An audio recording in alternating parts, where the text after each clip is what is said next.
जैसे 2014 के बाद सनातनी और राष्ट्रवादी बने आपकी अधोजटाओं से चिपके कुछ चिल्लर और एग्जिस्टिंग या वाना भी आईटी से ये करते हैं। फूले और अंबेडकर के नाम का जाप करते हुए उनको अपना नया बाप घोषित कर दिया है। नमस्ते, डेमोक्रेटिक मंकीज पर आप सबका एक बार फिर स्वागत। मैं हूं अनुज। आज हम भारत के उस अद्भुत भावना आहत मीटर की बात करेंगे जो आजकल बड़ा सेलेक्टिव हो गया है। मतलब कुछ मामलों में तो ये मीटर इतना ज्यादा सेंसिटिव है कि जरा सी हवा चल जाए तो भावनाएं शाखों से टूट कर गिर जाती हैं।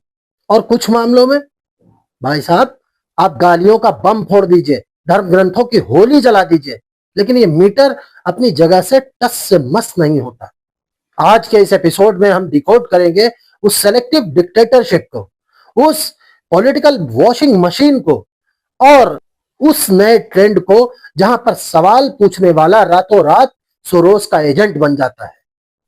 इसलिए आप सबसे रिक्वेस्ट है कि ये वीडियो अंत तक जरूर देखिएगा, क्योंकि यहां सच बिना फिल्टर के बोला जाता है। हम सबने हमेशा एक बात सुनी है कि कानून की देवी की आंखों पर पट्टी बंधी होती है, पर आज की जमीनी हकीकत देखकर ऐसा लगता है कि पट्टी नहीं, एक खास पॉलिटिकल चश्मा लगा हुआ है। आप क्रोनोलॉजी समझिए। गोल्डन दास नाम का एक आदमी मनुस्मृति को खुलेआम जलाता है और उसको फ्लॉन्ट भी करता है। वहीं सतीश बौद्ध नाम का एक आदमी दिल्ली अशोकनगर में खुले मंच पर खड़े होकर भगवानों को सरेआम गालियां देता है। और झारखंड का एक लड़का भगवान शंकर से लेकर देवी माता तक को अश्लील और भद्दी भद्दी गालियां देता है। जेएनयू और एएमयू की दीवारों पर ब्राह्मण बनियो तुम्हारी कब्र खुदेगी ऐसे नारे लिख दिए जाते हैं। तब पुलिस क्या कर रही होती है? शायद थाने में बैठकर समोसे खा रही होती है, क्योंकि तब किसी की भावनाएं आहत नहीं होती, क्योंकि तब कोई पब्लिक ऑर्डर खतरे में नहीं आता। लेकिन अगर गौतम खट्टर फ्रांसिस जेवियर को लेकर वो बातें बोल दे जो हिंदू देवी देवताओं से लेकर मंदिरों और ब्राह्मणों तक उसकी सोच को एक्सपोज करते हैं, और जो बातें ऑलरेडी पब्लिक डोमेन में मौजूद हैं, अगर अजीत भारती कोई व्यंग्यात्मक टिप्पणी कर दे या किसी प्रोटेस्ट को कवर कर ले या महामानव नेताजी की नीतियों पर एक पैरोडी सॉन्ग से कटाक्ष कर दे, या फिर भिलाई की एक लड़की अनामिका उपाध्याय बी आर अम्बेडकर के बारे में पब्लिक डोमेन में पहले से मौजूद कोई फैक्ट बोल दे, तो भाई साहब पुलिस ऐसे एक्शन में आती है जैसे दुनिया का सबसे खतरनाक आतंकवादी पकड़ना हो। रातों रात एफआईआर, लुकआउट नोटिस, घर के बाहर पहरा और पता नहीं क्या क्या। मतलब आप हिंदू देवी देवताओं को गाली देते रहिए तो वो फ्रीडम ऑफ स्पीच और सोशल जस्टिस है, लेकिन अगर आप एक समुदाय विशेष के एक आइकॉन या महामानव नेताजी पर कोई फैक्ट चेक या एक आध सैटारिकल ट्वीट भी कर दो तो वो सीधे बीएनएस की धारा 152 और 353(2) का अपराध है। क्यों? ये दोगलापन नहीं तो क्या है? कानून का ये जो वेपनाइजेशन हुआ है वो ये साफ दिखाता है कि पुलिस सिर्फ वही एक्शन लेती है जहां स्ट्रीट वीटो आता है, यानी सड़क पर भीड़ का दबाव होता है। अब आते हैं उस पार्टी पर जो खुद को सनातन और हिंदुओं की एकमात्र रक्षक बताती है। एक जमाना था जब इनके मंचों से वीर सावरकर के आदर्शों की कसमें खाई जाती थी। सामान्य वर्ग को इनका सबसे पक्का और वफादार वोट बैंक माना जाता था और इसे प्रबुद्ध और पढ़े लिखे लोगों की पार्टी माना जाता था। पर आज स्थिति क्या है? आज आम जनता तंज कसते हुए इन्हें भीम जनता पार्टी बुलाने लगी है। क्यों? क्योंकि इन्होंने अपने कोर वोटर को फॉर ग्रांटेड ले लिया है, क्योंकि इन्हें यह लगता है कि ये सामान्य वर्ग और सनातन की बात करने वाला वोटर आखिर जाएगा कहां? आखिर में वोट तो हमें ही देगा।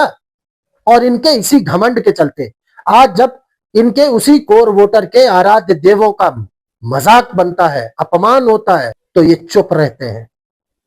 सावरकर को तुच्चे सड़क छाप नेता से लेके संसद में बैठा सांसद तक खुलेआम गद्दार बोलता है और इनके मुंह पर चुप्पी रहती है। लेकिन जैसे ही इनके नए टारगेट वोट बैंक के आइकन के बारे में कोई एक शब्द भी कहता है तो ये अपने ही पार्टी के लोगों और अपने समर्थकों को अरेस्ट करवाने में एक सेकंड की भी देरी नहीं करते। ये सब सिर्फ इलेक्टोरल मैथमेटिक्स है। विचारधारा तो कब की चुनावी मशीन में पिसकर खत्म हो चुकी है, और जो कसर बच गई थी वो इनकी जादुई पॉलिटिकल वॉशिंग मशीन ने पूरी कर दी। इस मशीन की खासियत जानते हैं?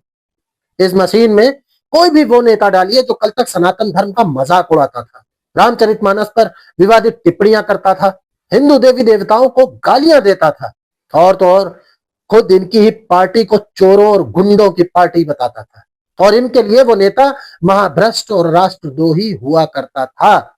जैसे ही वो नेता इस मशीन से होकर गुजरता है, वो एकदम शुद्ध सनातनी, राष्ट्रवादी और कट्टर ईमानदार बन जाता है।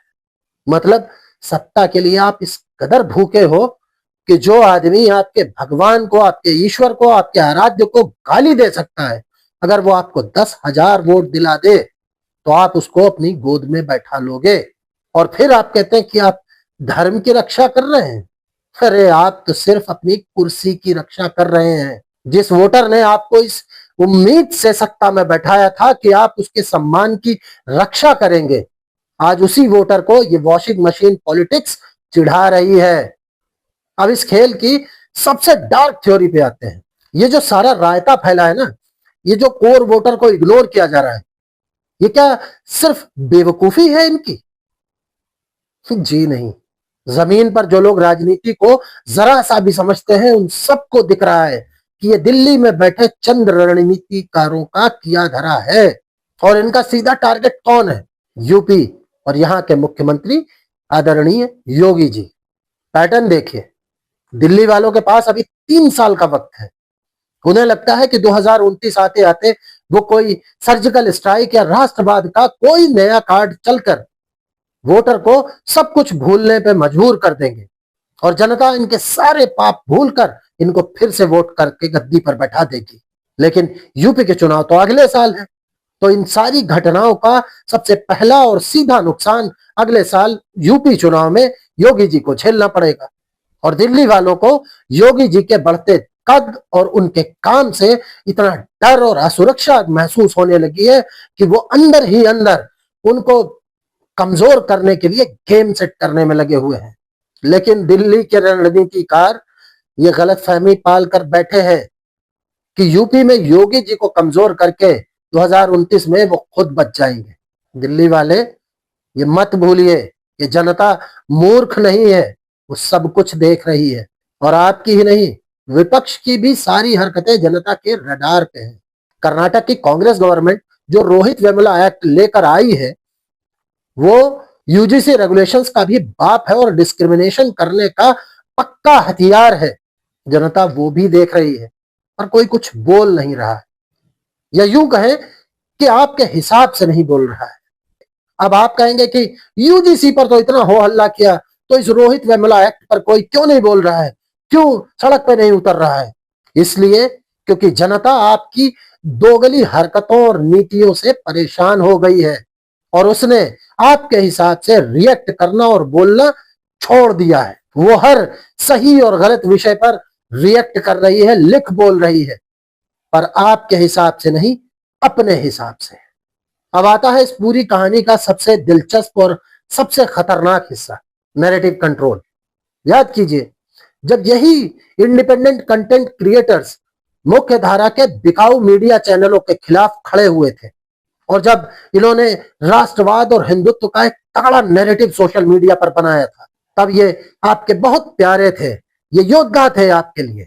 लेकिन आज जब यही क्रिएटर्स सरकार की यानी आपकी गलत नीतियों पर सवाल उठाते हैं, जब वो ये पूछते हैं कि भाई ये सेलेक्टिव जस्टिस क्यों है, तो अचानक ये सारे क्रिएटर्स बुरे हो जाते हैं।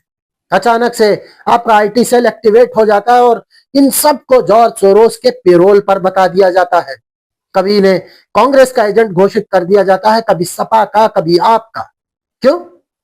क्योंकि आप चाहते हैं कि जनता आपके नैरेटिव पर नाचे। जैसे 2014 के बाद सनातनी और राष्ट्रवादी बने आपकी अधोजटाओं से चिपके कुछ चिल्लर और एग्जिस्टिंग या वानाबी आईटी सेल ये करते हैं, तो ये आपकी बहुत बड़ी भूल है, क्योंकि ये कंटेंट क्रिएटर्स कभी किसी के पेरोल पे नहीं थे, ना आपके ना किसी और के। ये आपका सपोर्ट करते थे, आपके लिए नैरेटिव बनाते थे, सिर्फ इसलिए क्योंकि इनका मानना था कि आप राष्ट्रवादी हैं और सनातन को मानने वाले हैं। और अब जब आपने अपनी विचारधारा को तिलांजलि देकर फूले और अंबेडकर के नाम का जाप करते हुए उनको अपना नया बाप घोषित कर दिया है, तब से इन क्रिएटर्स ने आपके लिए लिखना बोलना बंद कर दिया, तो आपको सुलेमानी चुन्ने काटने लगे। और ये बताइए, ट्विटर एक्स पर कम्युनिटी नोट से आपको इतनी परेशानी क्यों है? क्योंकि कम्युनिटी नोट्स आपके प्रोपेगेंडा सेट करने के मंसूबों पर पानी फेर देता है और आपके महामानव नेताजी की पोस्ट्स भी उसकी चपेट में आ रही हैं, तो आप उसको भी रेगुलेट करना चाहते हैं। तो आज सरकार का सीधा मॉडल है, अगर आप हमारे साथ हैं तो आप देशभक्त हैं, और अगर आप हमसे सवाल पूछ रहे हैं तो आप एंटी नेशनल हैं। ये जो प्रोसेस को ही पनिशमेंट बना दिया गया है ना, कि जो भी सवाल पूछे उसे उसके ऊपर 10 राज्यों में एफआईआर दर्ज करवा दो, वो कोर्ट के चक्कर काट काट कर ही बर्बाद हो जाएगा। ये तानाशाही नहीं तो और क्या है? दोस्तों, आपको क्या लगता है कि ये जो बातें मैं यहां पर खुलकर बोलता हूं, इसकी कोई कीमत नहीं चुकानी पड़ती? अभी कुछ दिन पहले की बात है, बीजेपी के सो कॉल्ड स्लीपर सेल से मुझे सीधी धमकी दी गई थी।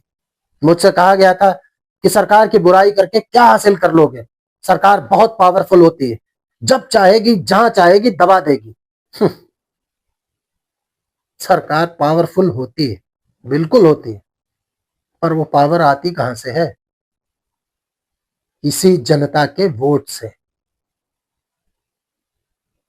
हम जैसे आम आदमियों के सपोर्ट से।